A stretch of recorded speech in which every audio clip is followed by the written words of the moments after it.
Hey you guys, it's Peter and welcome to my channel, Peter's Movie Reviews, where I not only review movies, but I also review standalone true crime, okay?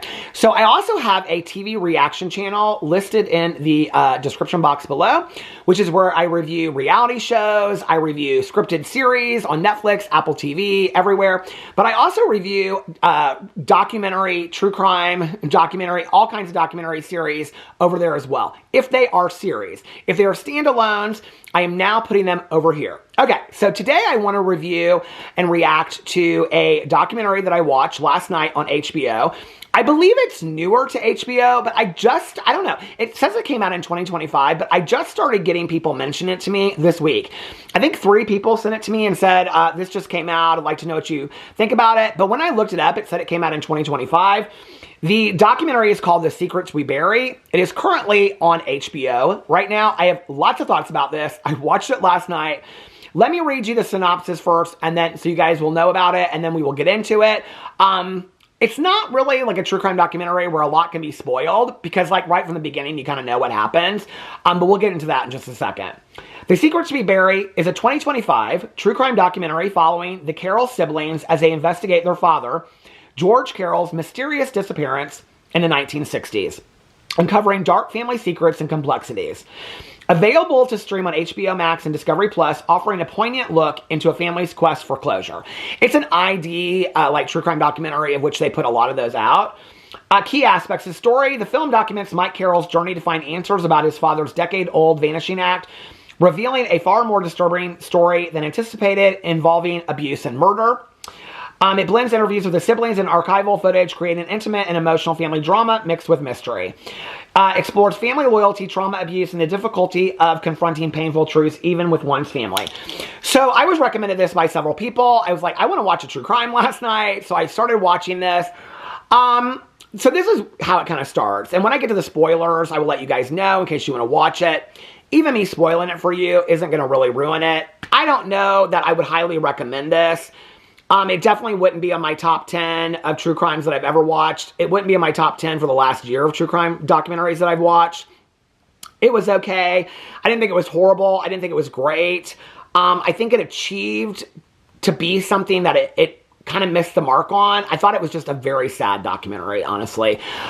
So this is what it's about. When it starts, you're introduced to this guy. I think his name is Mike Carroll. He has 3 siblings and 1 half sibling at the time. And he lives in this house. His 2 sons are coming over to meet him. He's a little strange. He's a little different, paranoid kind of a little bit. I mean, not clinically, but they talk about that. They talk about him being very paranoid and conspiracy theories and that kind of stuff. He even self-describes himself as saying that his sons and his family members would consider him a hoarder. So he lives in the house that he grew up in. I think at one point he talks about how he bought it from his mom. And then she passed away, and so he lives in the house now. The house is a huge part of the story. And so it goes into this explanation of what happened. So when he was, I believe, 5 years old, his father left one day. He and his sister worked together to solve this investigation of what happened to their father. That's how the documentary starts. I believe the documentary is 1 hour and 26 minutes. It's pretty short. And even then it felt kind of long. Like it could have been a half an hour, honestly. It could have been like a Dateline episode or something like that. It felt like it was longer than it needed to be. They have to kind of lay the groundwork first and then get into like the deeper story, which that part of the story was really sad. It talked about, it talked a lot about like generational abuse and things like that, and the time of the abuse happening, and that it was happening to a lot of people, and those were secrets that they kind of justify away and say that happened at the time in the 50s and the 60s, and people just didn't talk about it. My mom had a lot of those situations happen to her as well, and I can remember my mom being like, those were things we just didn't talk about. I found out after my mom passed away. It was interesting watching this, okay? Because the story a lot is about their dad disappears. The mom would always tell a story that he went to go get a pack of cigarettes, which I feel like this is like the 1950s, 1960s story of like the husband leaving. He went to go get a pack of cigarettes and he never came back. It's a story that the mom has always shared. The siblings believe that he was murdered because there was never any death investigation. There was never any death certificate, nothing like that. So they have for years and years and years heard rumors. They thought that he was murdered or maybe he died somewhere. They didn't really know whatever happened to their dad. It was interesting. And then, so like years later, this stuff comes out, right? It was interesting watching this. I was like, somebody needs to call me up to make a documentary. I've talked about this on almost all of my channels. So after my mom passed away in 2008, I asked my dad, who my parents had been divorced since I was 7, I said, did mom have any secrets? And he was like, no, not, your mom was a real honest person. He's like, well, just one. And I was like, well, what was it? And he was like, well, your grandma went to prison. He was like, but it was before you and your cousin. So I'm an only child. My cousin's an only child. Our moms were only sisters. He was like, but it was before you and your cousin Caroline were born. Your moms didn't want you guys to know because they didn't want you to think badly about your grandma. My grandma passed away when I was 13 and my grandma was 16. We were very close with our grandma. So found out that she went to prison. I ended up having a conversation. I'm gonna make this real short. Ended up having a conversation with my aunt about it. But like all this stuff came out later. Like Caroline and I have now found out that our grandma went to prison 3 times. That she was in prison for money laundering. And I mean, she had felony charges. She was in prison for a long time. She was in a halfway house afterwards. Our moms, when they were younger, were in foster care, which my mom had always said to me that she was fostered out to families, but no, they were part of the foster care system. It is rumored that my mom has a twin brother that was given up for adoption at birth. I mean, there's so many things surrounding my grandma, and my cousin and I have talked about doing a documentary about this for a long time to find out. People have speculated that my grandma worked for the mob, and that's why she took the fall and went to prison for them. And that's how my mom and my aunt were taken care of, and that my aunt kind of just closed up when I asked her and wouldn't say anything about it. When the twin thing came up, my mom asked my grandma years ago, and my aunt said whatever secrets mother died with, she died with. So there's like all this stuff. My cousin and I have been wanting to do like this investigation and do this podcast for years about it, but there's just so much that goes into it, and finding out those records is really difficult. So when I was watching this, I related a lot to it about finding out secrets later in life as you're older. I'm close to the age. I mean, I think these people are in their 60s. I'm 53. I'll be 54. So I related to it a lot. And I think most families kind of find out the secrets we bury as we get older. So anyway, I was watching this. So at the very beginning, they show like all these police showing up at the house. So there's something about the house, okay? And then they're like, where'd the dad go? And the whole time you're like, the dad was buried under the house. I mean, we've heard these stories a million times. I think they even say that at the beginning of it, that like police have found a body buried underneath the house. So that the dad has been buried under the house. But then the next hour is about what happened to our dad, what happened to our dad. So the story is, if you don't want this spoiled for you, stop watching right now. Okay, just giving you full warning. The story is that the mom, her name was Dorothy, but she went by Dot, and the dad, later they find out supposedly the mom was like a victim of DV and was like, it was an abusive relationship. It's speculated. And that the mom like didn't know what to do. Then there was this guy that came along and he started working for the dad. He had just gotten out of jail and he was sleeping on the couch. Okay. Then after the dad disappeared, the mom married this guy that just happened to be sleeping on the couch. And she had her 4th child with him, which he's also in the documentary as well. And so throughout the whole documentary, the oldest brother and sister are constantly like, what happened to dad? What happened to dad? What happened to dad? The mom dies. On her deathbed, the son asks her whatever happened to dad. She winks at him and then she passes away. So he doesn't really know. Okay. So the sister is like, I want to find out what's going on. So they go to a psychic. Now I love psychic mediums and I love psychic mediums in true crime stories, but very rarely does it ever pan out. Okay. So they go to see the psychic and the psychic tells them, the psychic, I think it's a she, describes the basement exactly as it was when they were growing up. And she's like, he's to the right, your dad has been murdered, and he's to the right of this, I don't know, it's like a shooting range thing in the basement. So they know exactly where that's at. So then he has a stroke, okay? And his sons are like, we're going to help you during this whole stroke thing. We're going to help you find grandpa. And so they do this like laser thing. Well, they do the laser thing and then the stroke happens over the basement, and they find like there's something buried down there. So these sons, I mean, they're like so devoted to their dad. They like dig and dig and dig and dig and dig and dig and dig, and they don't find anything. Finally, they find like this room vault that has like this like water heater vault, like well kind of thing in it, and they find this blanket.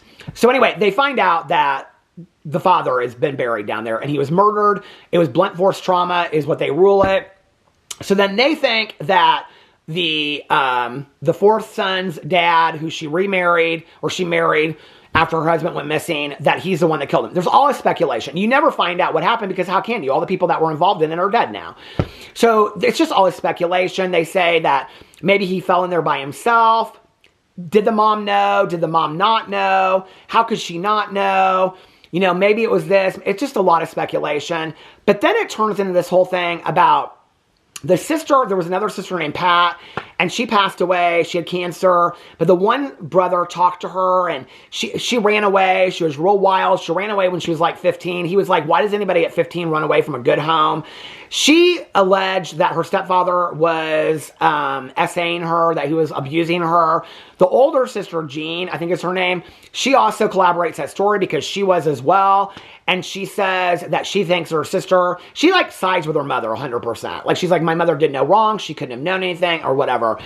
And then she talks about how she thinks her sister Pat just kind of basically stole the story from her because she always lied and she needed attention. So then it turns into a story about the secrets we bury aren't just the body under the house, but it's also about generational abuse and abuse that's happened, and it's affected us to this whole family. We've kept it a secret. We don't talk about it. Nobody talks about it. The youngest son, whose dad was the guy that came in second, he was the one that would have been abusing all these kids.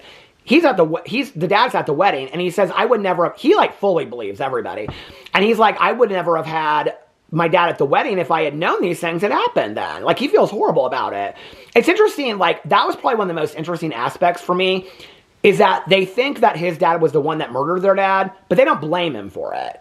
And actually, at the very end, when they seal up the hole, it's the guy, the original brother, Mike, whose house it is, and the youngest son comes over to help him seal the hole. And Mike is even like, I'm really glad it was him that helped me seal up the hole, because it was kind of like us coming together. They like envelop the youngest brother. They're like, just because we think it's your dad, you're still our sibling, which I thought was really cool. They show like families being able to work together in that sense, which I thought that was nice. It just is a really sad documentary because it turns into, it's like this murder investigation that really has no solution other than they find the body at the end, which was a huge deal, right? That was buried under his house. I mean, his dad doesn't want to move from the house. I'm like, why would you not want to move from this house? The body was buried there for like 60 years. And, but he doesn't move from the house. And so anyway, but it really turns into just a sad thing about all these kids being abused by the stepfather. And the mother was possibly abused by their father as well as her second husband. It's just really sad. It's really about mostly abuse. And so it's this analogy for, it's not just bodies that we bury in the basement that are murdered, right? It's also the secrets that we carry and that we bury about family abuse, family addiction, family things like that, because they go into and talk about addiction as well. It's really sad. I mean, it's just a really sad documentary. I thought it was a well-done documentary. I didn't hate it. I didn't love it. It isn't something that, I mean, I asked my cousin today, I was like, have you seen this documentary? She was like, no. She's like, would you watch it? I said, yeah, it's a good watch. I mean, it wasn't anything profound that I'll be talking about years from now. I thought it was just a really sad documentary. I thought it was well done. It was very concise. I didn't think it was the best documentary that I've ever seen. I think it would be real interesting to a lot of people. I don't know. It was heavily relied on interviews from these people, which I like that. I really, really like that. At the very, very end of it, because a lot of it is like found footage and found photographs from the past, they did these talent night skits, okay? Like the whole family. And at the very end of it, it looks like they're having it in the basement where the dad was buried. And it's the mom, and she does it to this song called I'm Alive, and she's dressed up like a skeleton, and she even has skeleton paint on her face and stuff like that. And that is how they end the episode, or how they end the documentary, with her dancing. Almost kind of like, did she or did she not know? I don't know how she knew. She didn't know that her husband was buried. Like, the sister's like, there's no way she knew, and the brother's like, she had to have known. So I don't know, but the sister also like has this undying love for her mother, and at the very end, a psychic comes over and she talks to her mom, and it's like, I never thought you were part of it, and all this kind of stuff. But anyway, I like the inclusion of the psychics. Oh, they also find the body, or they report it to the police on Halloween, and the police don't come because they think that they're joking with them. Like, oh, we found a body on our basement on Halloween. So finally the police come out, and they're like, oh yeah, sure, we'll go down to your basement, you have a body. And then the police were like, holy shit, like, you really do have a body in the basement. The telling of it through the siblings was fantastic. I loved that part of it. They make really interesting interviewees, so I like that part of it. But the ending of it is kind of spooky how they end it. Like, they end it on like this, like, family, you know, recording video from 1989 of the mom like doing this dance as a skeleton to this song called I'm Alive. And like right behind her is the wall that the dad would have been buried on, buried beneath. It's very, very spooky. And I was like, Is production like leaving it on this? Like, how sick was she if she actually knew? Because this was in 1989. He went missing in the 60s. So at that point, he would have been buried for 20 some years. Are they insinuating like how sick was this woman that she knew? And right there, she's dressed up as a skeleton doing this thing called I'm Alive. Anyway, I thought it was a fantastic ending how they did it. There just was no wow factor to me about it. I mean, I feel like I've seen like 20 documentaries like this, but the story was enjoyable. If you're looking for new true crime that you've never seen before, I would recommend this. Anyway, let me know if you've seen it in the comment section below. It's called The Secrets We Bury, and you can watch it on HBO. I love you guys, and I will see you tomorrow. Bye.